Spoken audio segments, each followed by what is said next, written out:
Happening live right now, the director of the U.S. Secret Service facing tough questions from a House Oversight Committee about the assassination attempt on Donald Trump's life. Eyewitness News reporter Lauren Glassberg is following the hearing and has the details. Lauren.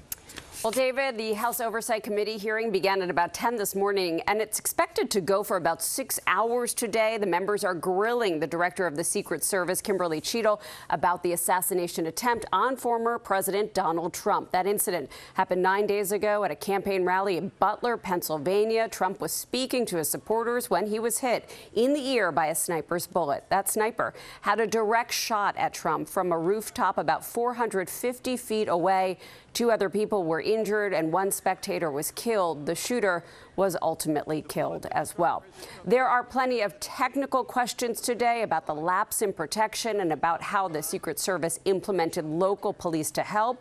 And there are questions about whether the Secret Service is stretched too thin considering the threat environment of today. But right out of the gate this morning, Director Cheadle took full responsibility for what happened to Trump on July 13th, calling it the most significant failure by the Secret Service in decades. And she was met with plenty of criticism, with some members calling for her ouster. The Secret Service's solemn mission is to protect our nation's leaders.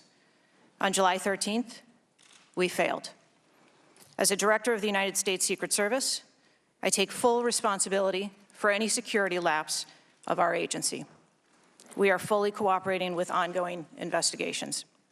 We must learn what happened, and I will move heaven and earth to ensure that an incident like July 13th does not happen again. Not only should you resign, if you refuse to do so, President Biden needs to fire you, because his life, Donald Trump's life, and all the other people which you protect are at risk because you have no concept of the aspect that the security footprint needs to be correlated to the threat.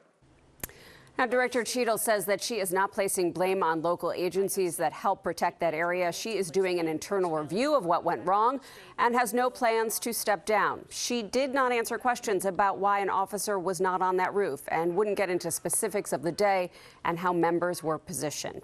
Director Cheadle had served 27 years in the Secret Service before running global security at PepsiCo. She was brought in by President Biden to head up the Secret Service. She did say that the agency should be staffed with 9,500 employees, but has just more than 8,000 right now.